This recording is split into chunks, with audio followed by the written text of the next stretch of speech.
Are you looking for your next bullet hell, or have you seen Jotun Hordes of Hel and you're wondering whether or not to get it? Well, you're in the right place, because I've been playing it for the last few weeks. I've already reviewed the demo, and now I feel like I'm ready to review the full game, which I am absolutely loving, and I really do think it deserves to be up there with some of the best bullet hells. Still in early access, so I think it's still got a ways to go, but I am a Vampire Survivors fan, I'm a Deep Rock Galactic Survivor fan, I'm yet another Zombie Survivor fan, and I think this goes really well with all of them. It actually takes from each of them and it learns really well, and I'm really impressed with what the devs have done. So I want to give it its due, and I want to put some content out there. So please keep watching if you're interested in Jotunnslayer Hordes of Hel. So what is it? Well, it's a standard bullet hell, and it's got auto cast, which is a big deal for me. I don't like the bullet hells that don't have that.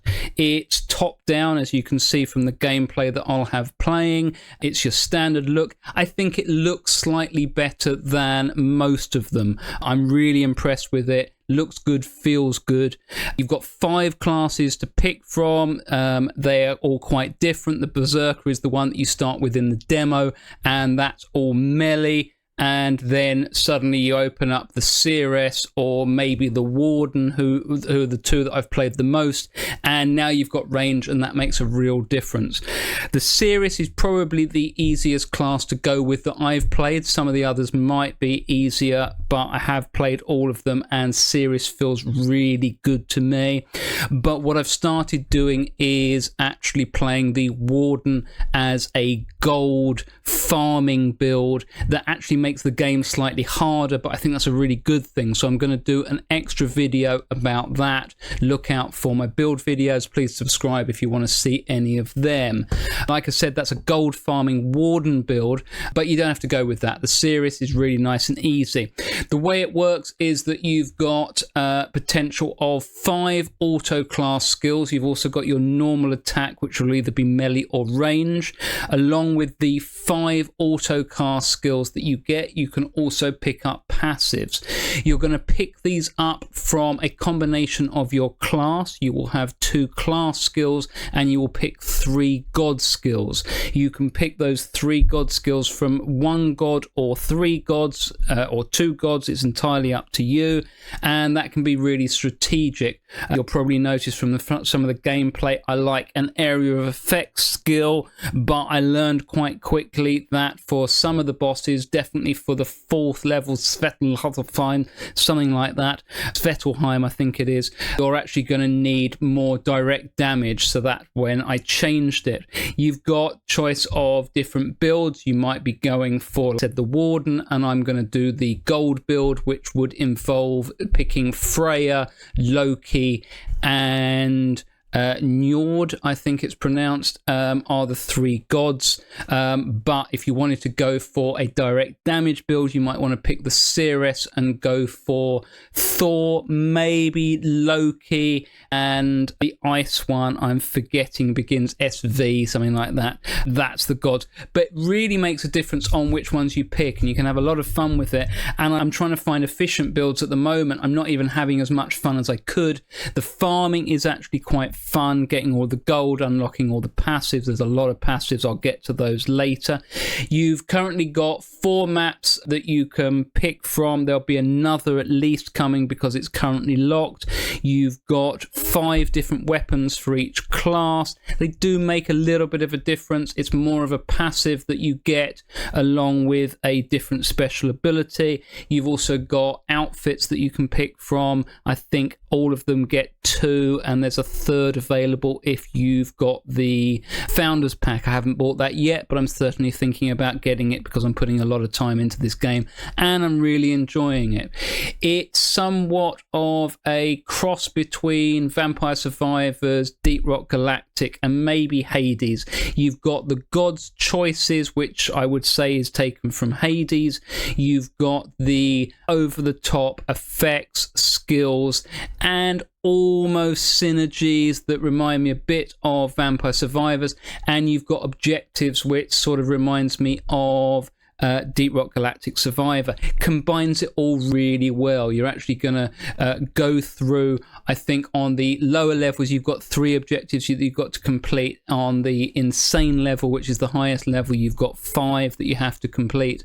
You can go through those, and I like it. It gives you something to do. But what's different is that the map is really good in this game. The map makes a difference. You can very clearly see exactly where you need to go next, what you need to do, and you can see all of the health, the chests, the healing spots. That's different from health. You can't see the gold, so you'll have to run around and grab that as you go. Don't leave it. But the map is surprisingly useful, I think, in a lot of the bullet hells that I've played. Sometimes I'm looking at the map and it's not really telling me anything. It's like, okay, I'm there, am I? There's others where you've got a map and I have absolutely no clue where to go, and it doesn't even seem obvious that it's worth moving. Whereas in this, you've got to move. You've got to go and do your objectives, otherwise you're going to fail, and you've got a time limit in which to get all of your objectives done in order to unlock the boss. The difference here is every single run actually has a boss at the end, and I think that that makes a real difference. So you're building to clear the map. This reminds me a little bit of Path of Exile 2 with the main game, the campaign, and end game, where you're either building a clear the map build or you're creating a boss build. Well, this is a lot quicker. You're going to be looking at maybe 30-minute runs, something like that. I think I've had some that have gone up to an hour where I got really stuck on a boss and didn't have much direct damage, so that taught me. But generally, you're probably looking at about 30 minutes. I think on the insane levels, it takes you 20 minutes in order to, or you have 20 minutes to do all of your objectives, but there will be certain points in that where the clock stops, and all you've got to do is unlock the boss within the 20 minutes or within the time limit, depending on what it is, and then there is no time limit for the boss. You just get to take that on. You want to do all your leveling beforehand, and what I like about having the time limit for playing the round before the boss is that you might be ready to unlock the boss, but you've got a couple of minutes left to go, so you can actually farm, maybe look for some more chests, unlock that, and get some more XP and get some extra levels, because the levels really do matter. Like I said at the beginning, you're going to pick 5 skills overall. That's going to be 2 for your class and 3 for the gods. You're also going to get a load of passives, and it doesn't look like there's any limit on how many passives that you can actually take. You're only going to be limited by how many levels you actually progress through, and that's how many chances you have to buy an upgrade. In the skills shop before you start a run, and you're going to earn gold through your runs, hence why I like the gold build, because then I can unlock more. But you're going to buy certain skills, and you can actually unlock a level 4 for each of the auto cast skills that you have available to you. My recommendation would be, if you don't think you're going to use it, don't unlock it, because there's no real point having that available to you. You'll notice once you start playing. But the choices actually matter, and the order in which you get them can actually change the run as well. You don't want to pick too many passives at the beginning, because then you'll struggle to clear and then you won't have as much XP. Maybe you want to take all of your auto casts early, but you're not necessarily going to have them pop up. You'll probably get 3 or 4 options to pick from if you're working with Loki, who's one of the gods, and I like that. Part of my gold build uses Loki. There's actually can be a penalty whereby he'll move it down to only having 2 options, and you get limits there. You want to pick what you can as quickly as possible. Make sure that you get the build. If you're unsure what you're doing or you're early in the game, just make sure you pick some skills. Once you've got all 5, you won't be presented with any more opportunities. So if you get your 2 for the class early, and then you get another upgrade for your class, you won't be presented with any more autocast options. You'll only have passives. So by doing this early, you can whittle it down which options you get. I think that there's no limit on how many passives you can have, so therefore picking loads of passives doesn't whittle it down, although you can run out of how many are available. There's maybe 6, maybe 8 for each god passive wise, so if you take all of them, then you're going to run out of options. It will give you gold or health, which again reminds me of, I think Vampire Survivors does that. When you've upgraded everything, then it will give you something else you can pick. Yet another zombie survivor does something similar where you can do it. So I like that. That's clever. But it's the objectives here that really make the difference. You're going to run round. You get a choice of 2 to pick from. It can be easy or medium or hard. You get choices. On the higher levels, you will be forced to take some of the higher options.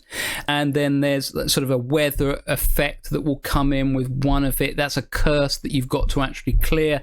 That really makes everything harder. On the final level, it actually blacks out most of the screen so you can't see what's coming towards you. I really like that. That works well. There's puzzles to solve. There's mini bosses to kill. There's things to collect. You can pick which one you want to do.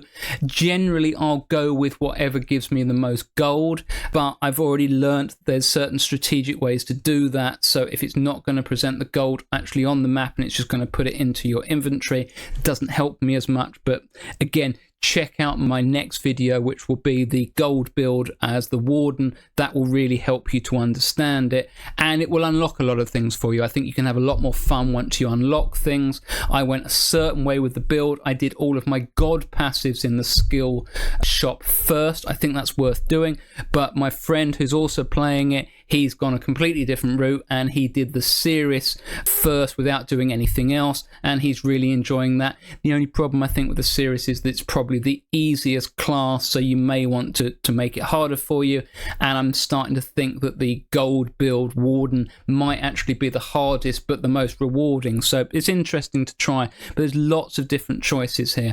I really like a bullet hell, and this one surprised me. I said at the beginning, or I've said before, that I got hold of the demo last month and played it as part of Steam Next Fest. This was a January demo. I didn't realize it hadn't come out for Next Fest, but it was better than anything else that I tried. So this is the game that I've gone with. This is the game I'd recommend. And I think if you like a bullet hell, whether or not you like it on TV or you like it on Steam Deck, it's really good. And it's a surprise because normally I would say that a bullet hell works best on Steam Deck. It's okay on PC, struggles a bit on a big TV. I'm a sofa gamer with a controller on a big 65-inch TV. A lot of the bullet hells don't work when they're in that format. This one does. It feels fine. It's a little bit like an ARPG in that regard, a little bit Path of Exile 2-ish in that way. Maybe even more Path of Exile 1 if you guys like that, the over-the-top clearing everything. It's a really good game. If you've played it, then please let me know in the comments. If you're still watching at this point and you've enjoyed the video, then please do subscribe. And if you've got any suggestions for any other games that I can do, then please tell me, and tell me how you're getting on with Jotunnslayer. Do you say Jotunnslayer? Is it Jotunnslayer? I don't know, but it's worth your time. It's really worth checking out, and I'm surprised that there isn't more content out there about it. I think this is going to be a big game. It just hasn't been discovered by enough people yet, but I think once it has, and once it does, then it's really going to impress a lot of people. And it's still only in early access, but it's very polished and it looks really good. Some of the early reviews are suggesting that there are issues. I think they're all gone because I haven't had any of the issues. I didn't with the demo. I certainly haven't with the full game. Anyway, let me know what you think. Thank you very much for watching. I'm Bifties. See you all next time.